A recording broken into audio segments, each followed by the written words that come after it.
अस्सलामुअलैकुम दोस्तों, Sajjad Khan Jadoon official YouTube channel और फेसबुक पेज पर खुश आमदीद। वतन अजीज की सियासी फजा जिस तेजी से पैंतरे बदल रही है, यूं लग रहा है जैसे ये कोई जंगज़दा मुल्क या खाना जंगी वाला मुआशरा हो।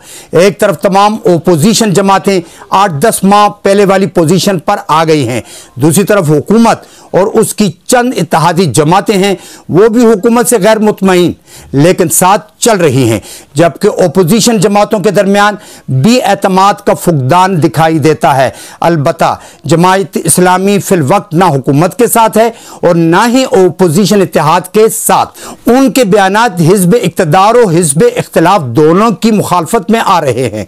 मुत्तहिदा कौमी मूवमेंट इक़्तिदार में भी अटकी हुई है और हुकूमत से भी अलहदा नहीं हो पा रही, ना जाने उनकी क्या मजबूरियां हैं।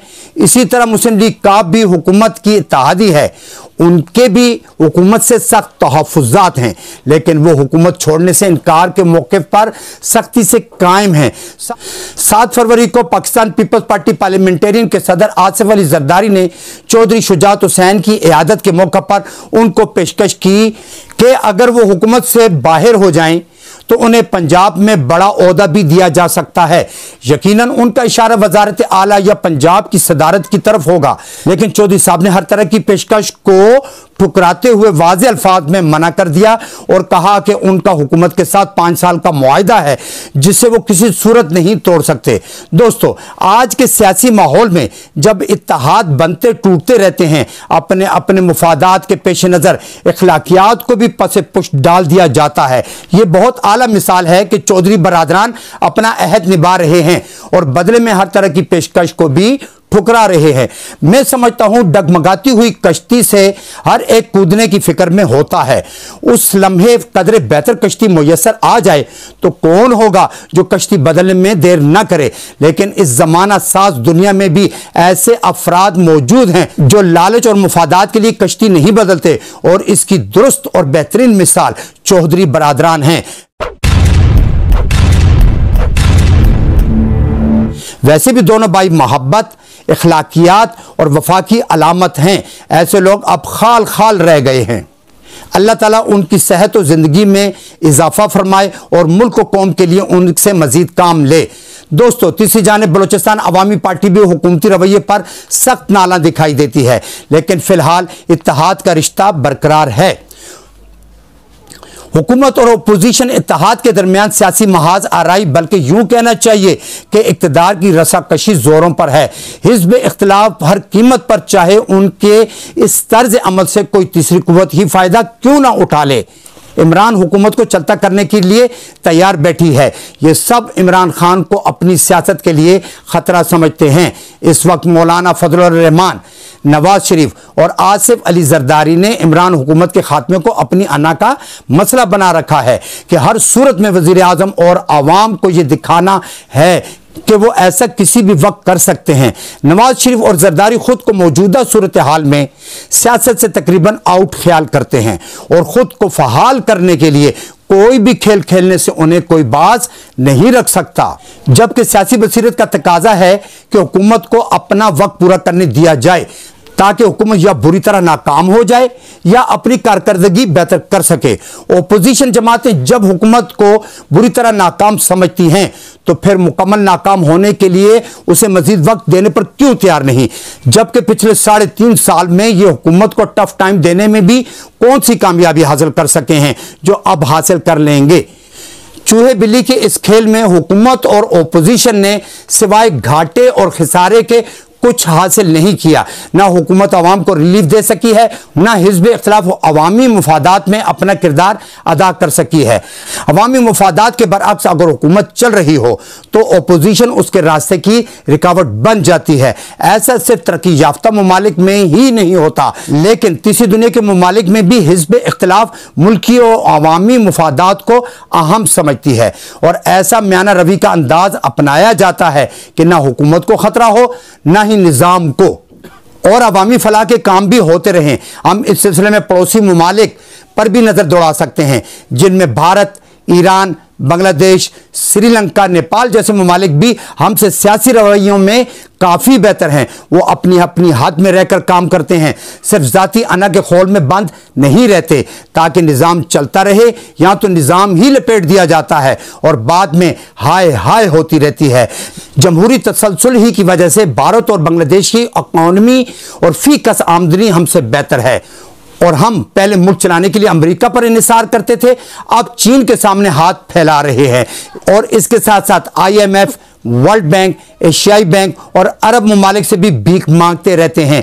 और अब कुछ नए ममालिक पर भी हमारी नज़र है जिनमें रूस और काज़ाकिस्तान शामिल हैं। ऐसी सूरत हाल में हमारी दाखिली और बैरूनी खुद मुख्तारी की क्या हैसियत रह जाती है। मशहूर कालम नवीस और तज्जियाकार हसन निसार इस सिलसिले में कहते हैं, मुझे लगता है कि हालात यही रहे तो कहीं बांग्लादेश से भी कर्जा ना लेना पड़ जाए और मैं ये कहने पर मजबूर हूं कि ऐसा ना हो कि हमें ईरान के सामने भी हाथ फैलाने पड़ जाएं। बार बार हाथ फैलाने और मुआशी तौर पर पहले से ज्यादा दिवालिया होने से अब दोस्त भी हमसे नाला हैं। अगर खैरात मांगने का तसलसल यही रहा तो कुछ अरसा बाद चीन और अरब ममालिक भी हमें मुंह लगाना बंद कर देंगे। ऐसी सूरत हाल से बचने के लिए हमें खुद इन्हिसारी की पॉलिसी अपनानी पड़ेगी और थोड़ी सी गैरत भी पैदा करनी पड़ेगी। भारत अपनी बहुत सी जालिमाना और मुनाफिकाना पॉलिसीज के बावजूद आलमी सतह पर अगर इज्जत की निगाह से देखा जाता है अपनी मजबूत इक्तिसादी कुव्वत की वजह से, वरना उसकी हरकतों की वजह से पड़ोसी महफूज नहीं, चूंकि वो आलमी सतह पर कर्ज नहीं मांगता फिरता जिसकी वजह से उसे मजबूत मुल्क समझते हुए इज्जत दी जाती है, जबकि हमारी हालत उसके बरअक्स है। इसमें कोई शक नहीं कि मुल्क की यह हालत सिर्फ इमरान खान के सर नहीं बल्कि इस बदहाली में गुज़िश्ता हुकूमतों का भी बहुत बड़ा हिस्सा है। इस नाजुक सूरत हाल में मुल्क की तमाम सियासी जमातों को ज़ाती इख्तिलाफात भुलाकर मुल्क के लिए सोचना चाहिए, लेकिन ये सोच सिर्फ ख्वाब तक ही महदूद लगती है। अगर इन सियासी अफराद में थोड़ा सा शऊर भी होता तो ये बार बार के तजर्बे ना करते फिरते।